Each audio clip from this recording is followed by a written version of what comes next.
اگر دفاع میکنیم و حمایت میکنیم این البته یک کار سیاسی است، اما سیاستی است عین تعالیم اسلامی.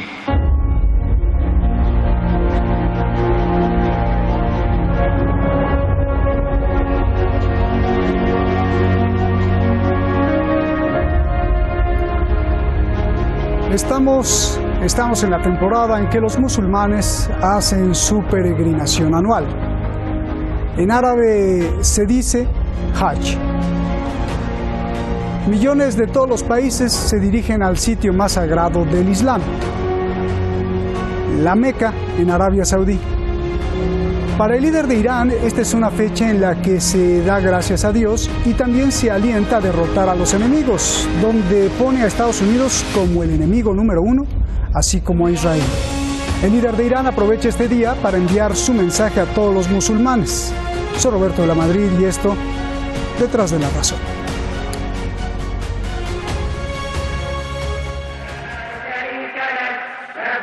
El ayatolá Sayyed Ali Jamenei, líder de la Revolución Islámica de Irán, con motivo de la peregrinación anual a la Meca, pidió que todos los musulmanes del mundo se organicen y se unan contra el enemigo, que es Estados Unidos y sus aliados.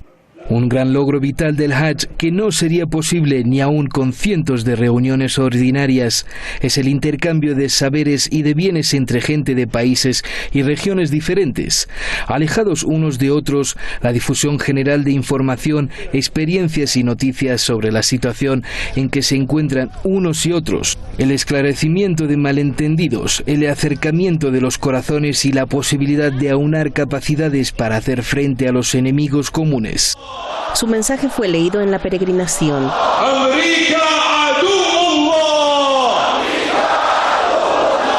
El líder dijo que deben estar unidos en vez de pelearse entre ellos. Conflictos entre musulmanes que han dejado millones de muertos, como la guerra entre Irak e Irán, Siria, Afganistán y Yemen, ya que a las potencias no les importa la unidad de los musulmanes.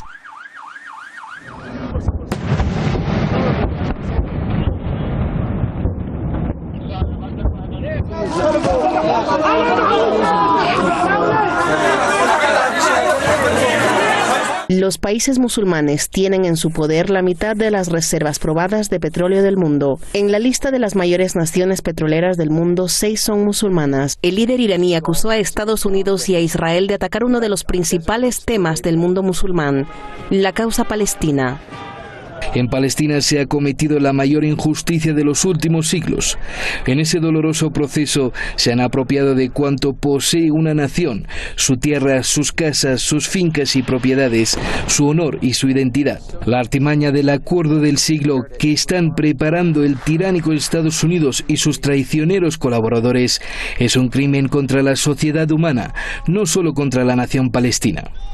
Nosotros llamamos al mundo entero a actuar para hacer que fracase esa engañosa treta del enemigo.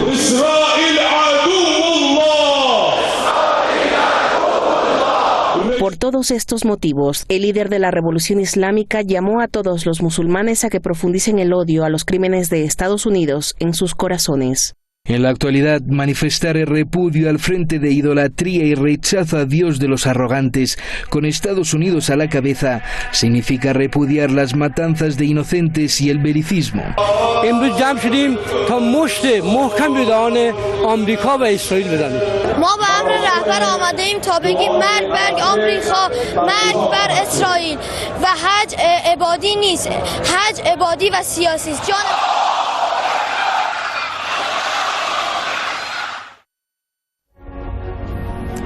Ahí están los hechos. Muchas gracias al equipo de Detrás de la Razón. Muchísimas gracias, como siempre, a usted. Vamos directamente con nuestros invitados. Esta noche tengo el honor de presentar a Francisco Fernández Cruz Sequera, abogado y analista político que sabe mucho del acontecer mundial. Y otro que sabe mucho también es el académico Cristian Said Nader Cataño, analista internacional allá en la Ciudad de México. Muchas gracias a los dos. Siempre con mucho respeto y admiración, Francisco, muchas gracias. Cristian, comienzo contigo. ¿Qué significado tiene que en un evento sagrado se repudie a Estados Unidos? Bueno, muy profundo, porque Estados Unidos, y bueno, también desde el siglo XVIII el Imperio Británico, han sido los factores externos que más han sembrado la división en la UMA, la Comunidad Mundial de los Fieles del Islam. Ellos han sido quienes han modificado totalmente las conexiones y han acentuado las diferencias entre las naciones islámicas distintas, ¿no? Y han llevado estos conflictos sosteniendo a distintos regímenes que buscan, digamos, acentuar estas divisiones, ya sea ideológicas o teológicas, en cuanto a las distintas formas del Islam. Llámese, por ejemplo, el chiismo o el sunismo, ¿no? Es Estados Unidos quien, por ejemplo, desde 1953 ha asediado Irán junto con Gran Bretaña, quien instala una dinastía como la de Reza Pahlavi, totalmente antagónica al bienestar del pueblo, incluso al clero chií.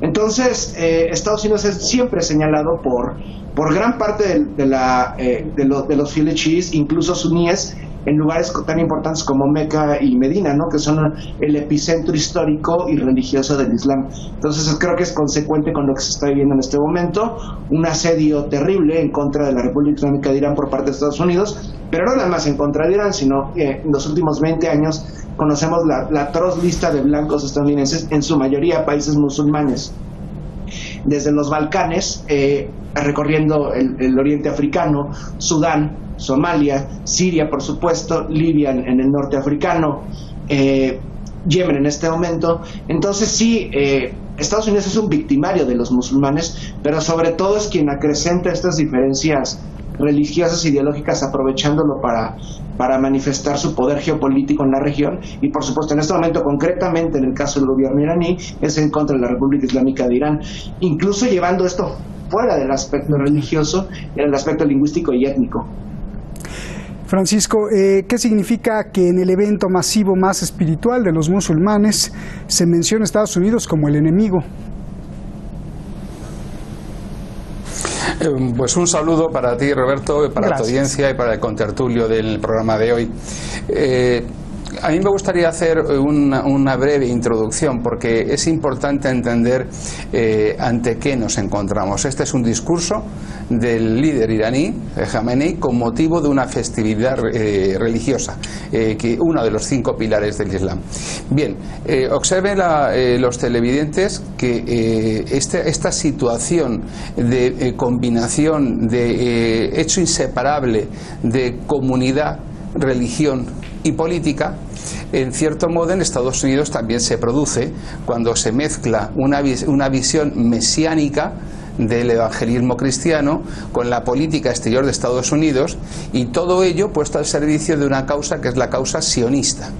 Y normalmente se tiende a examinar la diferencia entre los países occidentales y el mundo y la civilización islámica como que el hecho diferencial básicamente consiste entre la separación entre religión y política, Estado. Si nos damos cuenta, en ninguno de los dos casos se produce esa separación. Es decir, no nos encontramos, como ellos pretenden en muchas ocasiones, en Irán ante un régimen teocrático en el que se anticipa una política basada en un hecho religioso, mientras que Estados Unidos no lo hace. Estados Unidos también lo hace.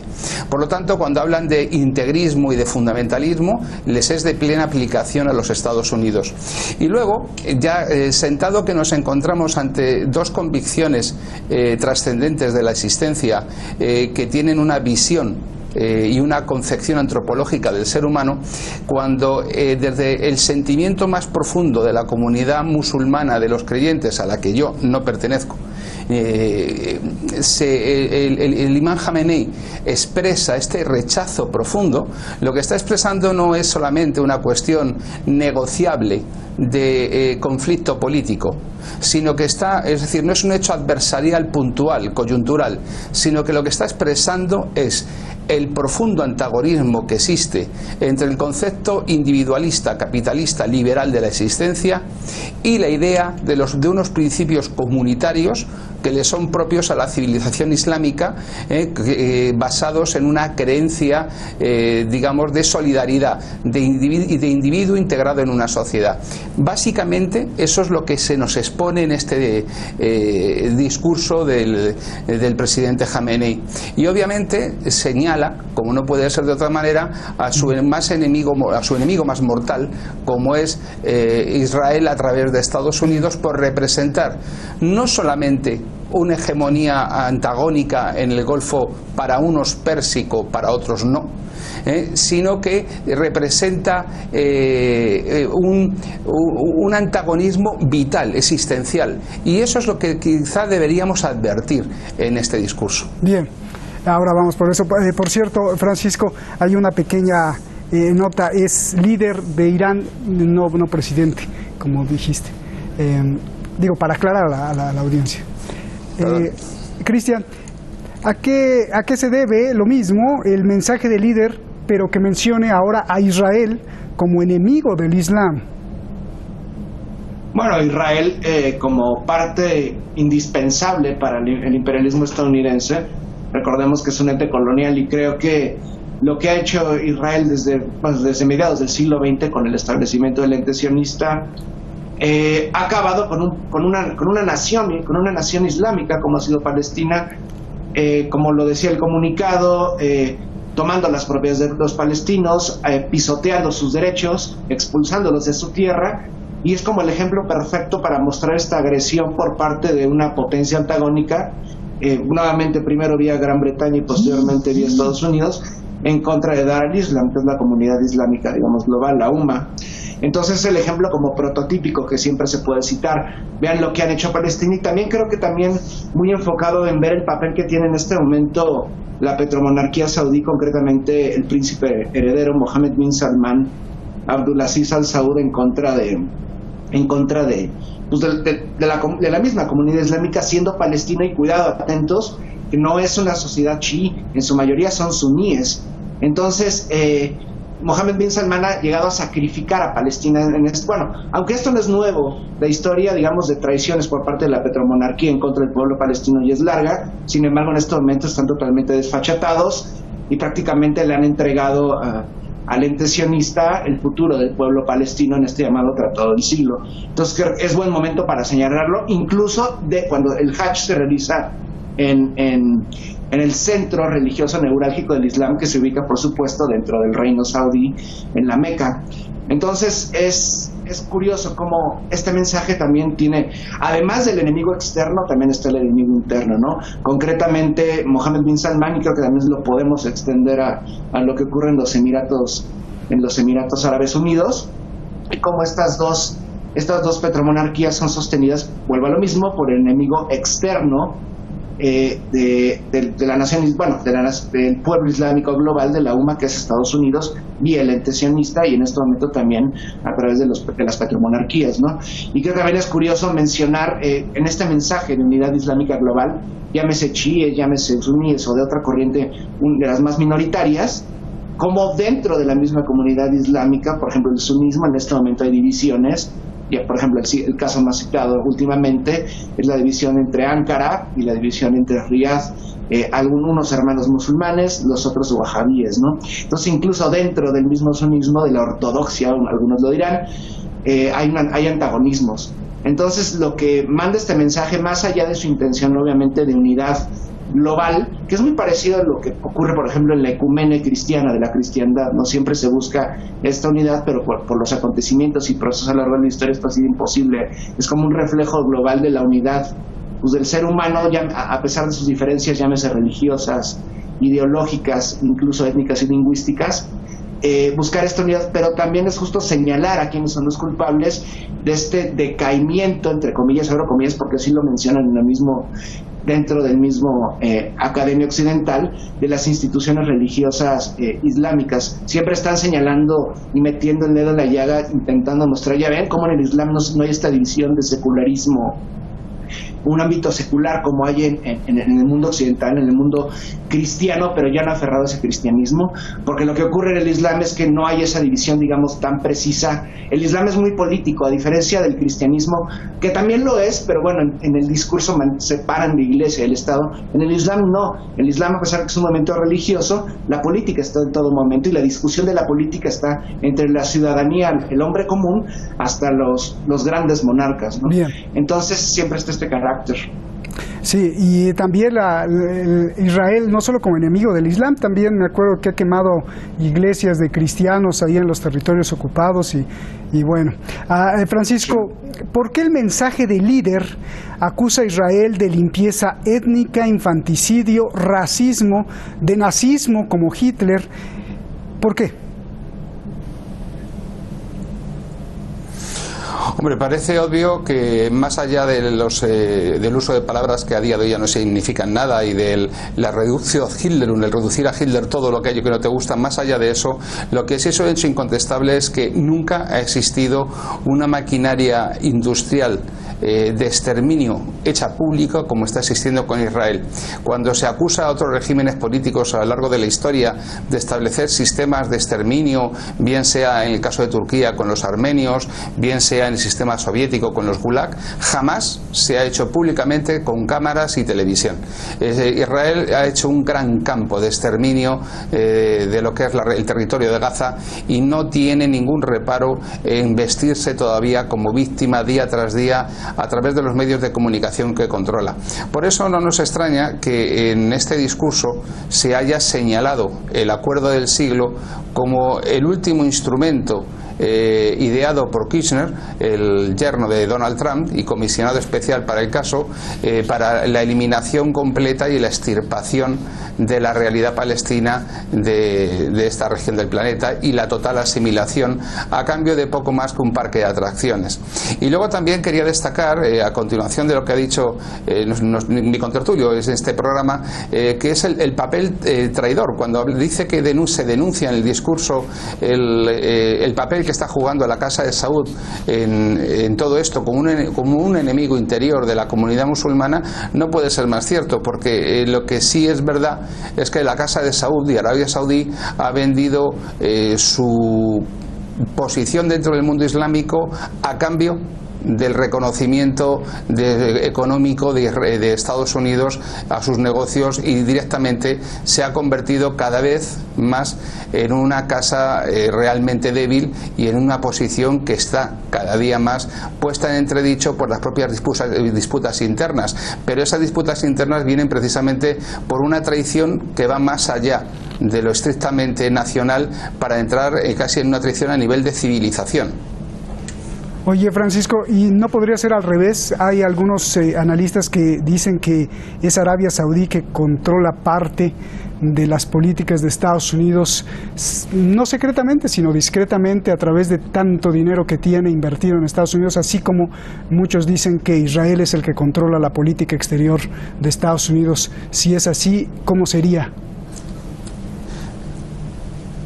Arabia Saudí hizo aquel acuerdo con Blumenthal en el 73 por el que conseguía Estados Unidos devolver un papel central al dólar en el comercio de hidrocarburos. Nacía el petrodólar y esto venía a sustituir al papel de moneda de reserva que había tenido desde Bretton Woods en el 44. Este pacto, en el que ambas partes salían beneficiados, puesto que Arabia Saudí se convertía pues en uno de los grandes compradores de deuda y de inversiones en Estados Unidos con esos petrodólares, se limita estrictamente a lo económico y a lo geopolítico regional, pero no es capaz de determinar la mentalidad y la vida de Estados Unidos y a través de Estados Unidos del bloque occidental. No controla los medios de comunicación en Estados Unidos, no controla las cadenas de televisión, no controla las productoras de cine, no controla Wall Street y, si bien es un actor importante dentro de la economía, no controla en ningún aspecto el sistema político norteamericano. Es decir, lo que el lobby israelí supone en las cámaras de representantes en el Congreso de Estados Unidos, Arabia Saudí ni por ensoñación. Entonces, Arabia Saudí es sencillamente un aliado útil, un peón de Estados Unidos útil que sale muy beneficiado. Pero desde luego no tiene, por mucho que a golpe de dinero quiere mantener y conseguir el wahabismo saudí un papel preponderante dentro de la comunidad islámica, pues realmente no está consiguiendo el ponerse por encima, liderándolo por encima de Turquía o por encima de Irán. Entonces entiendo que Arabia Saudí por sus propias peleas internas y por sus propias contradicciones, cada día tiene una posición más débil. Gracias, Francisco. Perdón por la pregunta, porque hoy salió en Bloomberg, una de las familias más ricas del planeta, pues es la Al Saud. Cristian, quiero que me digas, esta es una interesante pregunta, ¿cuál es la relación entre la violencia de Oriente Medio y que los países de esta región tengan la mitad de las reservas de petróleo del mundo? Bueno, es totalmente proporcional, y si vemos en otros lugares, por ejemplo, llámese Nigeria, la violencia que encuentra en este momento en contra de los chiíes también es proporcional a eso, ¿no? Y en cualquier espacio geográfico, en cualquier latitud donde haya petróleo, esto va a aumentar, ¿no? Estados Unidos, recordemos que es una potencia energética global, uno de los mayores consumidores de hidrocarburos a nivel mundial. Entonces, lo mejor que puede ocurrir para Estados Unidos es que toda la zona, concretamente la península arábiga, el Magreb y el Mashrek, están en constante violencia para en algún determinado momento poder hacerse con los hidrocarburos, o bien también sus socios, ¿no? O incluso los competidores dentro de estos lugares. Llámese, por ejemplo, Arabia Saudí, pues sabe bien, por supuesto, que en Irak hay muchísimos hidrocarburos al mismo tiempo que en Irán, ¿no? Pero lo que quiero mostrar también es esto a partir del discurso del gobierno iraní, es como este momento se ha acrecentado el señalamiento en contra de la población chií, principalmente persa, por supuesto iraní, de que son apóstatas o que son herejes, ¿no? De que son difusores de esta violencia, citando por supuesto a la Casa Blanca y otras instituciones que van en contra de la República Islámica, ¿no? Se ha acrecentado este discurso que apoya mucho, está basado mucho en parte en el discurso ortodoxo por parte de Riad y de los clérigos wahabíes más intensos, que es que los iraníes son, digamos, violentos por naturaleza. Se ha regresado esta retórica que hace cientos de años no se tenía, porque recordemos que a partir del siglo VII comienzan las divisiones que van a llevar a que por un lado se mantenga el chiismo y por otro lado el sunismo. Entonces, en este momento, en los medios se difunde esto de que los chiíes son los enemigos, digamos, de Occidente, y al mismo tiempo está esta retórica, digamos, esta apología de lo que sería Mohammed bin Salman, de que es el redentor del Estado saudí, a pesar de que él profesa el wahabismo más demencial, ¿no? Entonces, en este momento, por ejemplo, cuando hay peregrinos que entran a la Meca, que proceden de Irán, se les señala, se les detiene, se les acecha constantemente. Veamos lo que está ocurriendo, por ejemplo, en Nigeria, veamos lo que ocurre en Yemen, que Ansarón es señalado como movimiento terrorista, lo mismo en Hezbollah, por ejemplo, ¿no? En Líbano y en otros países. Bien, gracias, Cristian. Francisco, pues la última, te va a gustar esta, a ver, ¿cómo entender el papel destructor de Donald Trump en el mundo cuando él está a favor de devolver el poder a los patriotas, a la élite blanca, al nacionalismo? Y aquí estamos hablando de sionistas globalistas. Yo, francamente, es que lo que no creo y en lo que no estoy de acuerdo es que él que su idea sea devolverle un papel protagonista a los patriotas blancos norteamericanos. Prueba de ello es que no existe más fiel peón de la minoría sionista de Estados Unidos que él, y realmente cualquiera que mirase por los patriotas blancos norteamericanos se apartaría radicalmente de la política pro-israelí, porque ciertamente Estados Unidos hasta ahora lo único que se ha llevado con Israel son disgustos, y no creo que hacer la política de Estados Unidos en contra de los propios intereses nacionales sea hacer eso. Creo incluso que estaba más cerca de hacer lo que dices Obama que el showman Trump. Trump sencillamente, yo sigo pensándolo, que es una persona necesitada de tratamiento psicológico, si no psiquiátrico, y que de verdad actúa más sometido a los grupos de presión de Bolton, de Pompeo, del IPAC y de esto y de lo otro, más que por una propia iniciativa. Es que ni tan siquiera le considero con los conocimientos suficientes y necesarios de la realidad mundial a nivel histórico, político, económico, como para ser capaz de tomar decisiones coherentes. Entonces creo que es más un títere de esos grupos que otra cosa. Fíjate qué momentos tan delicados estamos viviendo, porque justamente se suicidó el señor Epstein, que estaba destapando completamente la cloaca desde Tel Aviv hasta Washington, hasta Nueva York, hasta Miami. Pero justamente con él estaban acusando al contrario de Netanyahu, que sí es nacionalista y parece ser más patriota que Ehud Barak. Entonces ahí hay una ecuación muy extraña que habría que analizar para los siguientes programas. Te agradezco mucho, Francisco, te agradezco mucho, Cristian. Se nos acabó el tiempo, pero si no, seguiríamos aquí hablando. Gracias, gracias a los dos. Para Irán, Israel es el foco de la destrucción y la discordia. En estos días Estados Unidos está planeando crear una fuerza militar para proteger sus intereses en el Golfo Pérsico. Uno de los integrantes de esa coalición podría ser precisamente Israel. Irán alerta que si Israel toca las aguas del Golfo Pérsico, podría incluso estallar una guerra.